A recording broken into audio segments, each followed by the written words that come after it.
नमस्कार, आपका नए और प्रेस वीडियो में हार्दिक स्वागत है। बजट 2021-22 से देश भर के लाखों केंद्रीय कर्मचारियों, राज्य कर्मचारियों और पेंशनर्स के लिए बहुत ही बड़ी खबर आई है।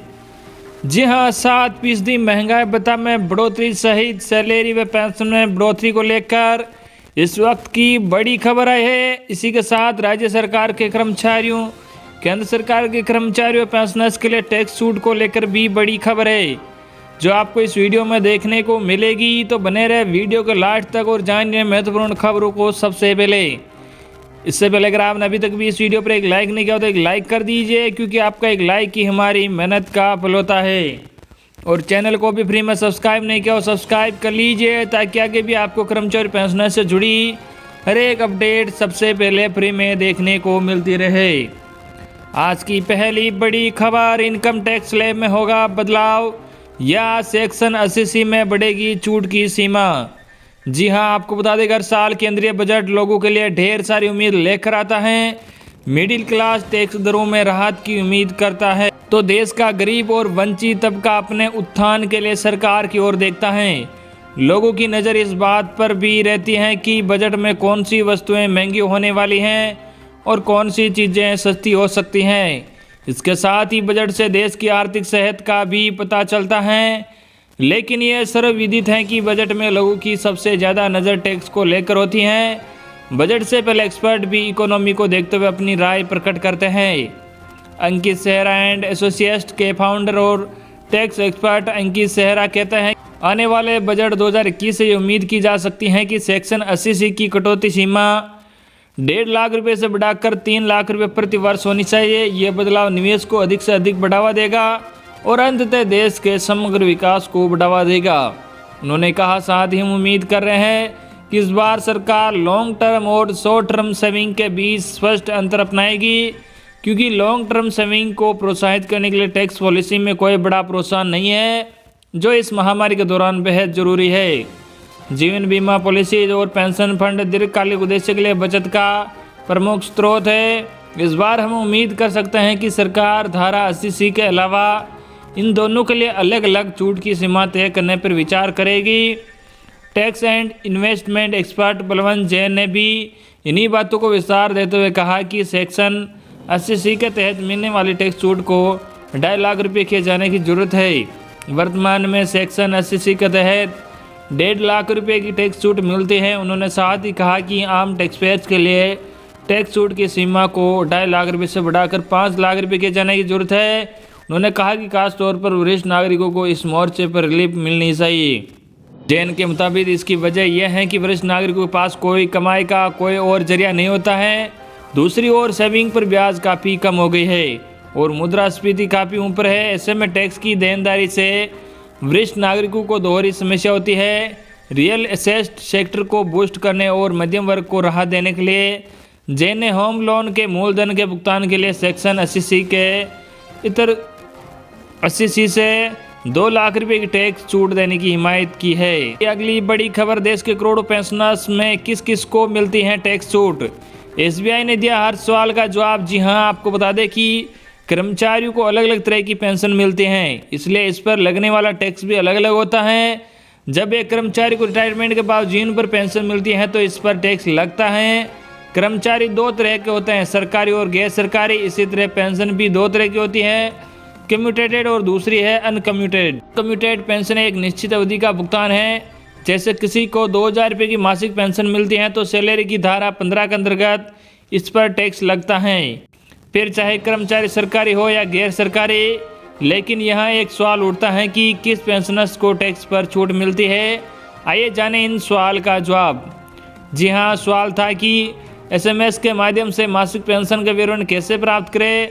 तो इसका जवाब यह दिया कि SMS पाने के लिए पेंशनभोगी को पेंशन भुगतान करने वाली शाखा होम ब्रांच में जाकर पेंशन एप्लीकेशन सॉफ्टवेयर में अपना मोबाइल नंबर अपलोड करने के लिए अनुरोध करना होगा। इसके बाद पेंशनभोगी को हमेशा भारतीय स्टेट बैंक से SMS के माध्यम से मासिक पेंशन का विवरण, जैसे कि बेसिक पेंशन, महंगाई भत्ता, चिकित्सा भत्ता, अन्य भत्ता, कम्यूटेशन, आयकर, जमा किया गया निवल पेंशन तथा कम्यूटेशन की राशि सहित ग्रेच्युटी भुगतान करने की तिथि प्राप्त होती है। सवाल नंबर 2 ये था कि पेंशनभोगी को किसी जानकारी या भुगतान किए गए पेंशन की राशि के बारे में कोई स्पष्टीकरण चाहिए तो क्या करना होगा। इसका जवाब ये दिया कि अपनी समस्या का समाधान और सहायता के लिए पेंशनभोगी को किसी भी पेंशन भुगतान करने वाली शाखा से संपर्क करना चाहिए। शाखा अगर आवश्यक हुआ तो CPP से ऑनलाइन सहायता लेकर उसका समाधान करेगी। अगला सवाल ये था कि अगर पेंशनभोगी को किसी वित्त वर्ष के दौरान भुगतान किए गए पेंशन के विवरणों या पेंशन भुगतान स्लिप की आवश्यकता है तो उसे किसे संपर्क करना चाहिए। इसका जवाब मिला कि पेंशनभोगी के एक वर्ष के दौरान भुगतान किए गए पेंशन की जानकारी पेंशन भुगतानकर्ता शाखा द्वारा केंद्रीकृत डेटाबेस से पेंशन सेवा SBI वेब पोर्टल में उपलब्ध विवरण से प्राप्त करके दिया जाएगा। अगला सवाल ये था कि पेंशनभोगी के लिए कौन सा वेबसाइट उपलब्ध है। इसका जवाब ये दिया है कि पेंशनभोगी के लिए पेंशन सेवा वेबसाइट है। पेंशनभोगी के लिए 31/8/2018 को एक नई वेबसाइट www.pensionseva.sbi शुरू की गई है, जिसमें पेंशनभोगी लॉगिन करके अपना पेंशन संबंधी विवरण देख सकते हैं। इस सुविधा का लाभ उठाने के लिए सबसे पहले पेंशन एप्लीकेशन में पेंशनभोगी का ईमेल पंजीकृत है। पेंशन खाते में ईमेल ID के जोड़े जाने के बाद पेंशनभोगी पेंशन सेवा वेबसाइट पर पंजीकृत कर सकते हैं। पेंशन सेवा वेबसाइट में हाउ डू आई टैब में एक बार पंजीकृत की प्रक्रिया दी गई है। लॉगिन के बाद पेंशनभोगी को प्रोफाइल विवरण, प्रमाण पत्र विवरण, जमा लेन देन, बकाया राशि गणना, पेंशन स्लिप, फॉर्म 16, निवेश विवरण इत्यादि विशेषताएं प्राप्त हो सकती हैं। अगला सवाल ये था कि क्या पेंशन पर आयकर TDS की कटौती की जाती है। तो इसका जवाब यह आया कि आयकर कानूनों के मुताबिक भारतीय सशस्त्र बल के अक्षम अधिकारी के विकलांगता अंश एवं सेवा अंश वालों को इसमें छूट दी जाती है। इसके अलावा व्यक्तिगत पुरुष या महिला तथा वरिष्ठ नागरिक के पेंशन पर TDS लागू है। वही अगली बड़ी खबर सरकारी कर्मचारियों के लिए सौगात लेकर आया भारत संचार निगम लिमिटेड BSNL। जी हाँ, आपको बता दें कि निजी क्षेत्र की टेलीकॉम कंपनियों के साथ दौड़ में पिछड़ रहे हैं BSNL ने अब उपभोक्ताओं को लुभाने की नई युक्ति खोजी है। इसके तहत सरकारी कर्मचारियों को पोस्टपेड कनेक्शन पर फायदा पहुंचाने की योजना है। BSNL उन्हें बिलिंग में 10% की छूट देगा, जिसे 1 फरवरी से लागू किया जाएगा।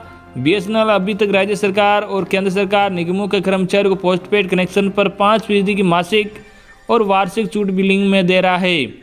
ये सीमा बढ़ाकर 10% की जा रही है। इससे करीब 20,000 उपभोक्ताओं को फायदा पहुंचेगा। छूट की योजना 1 फरवरी से लागू हो जाएगी।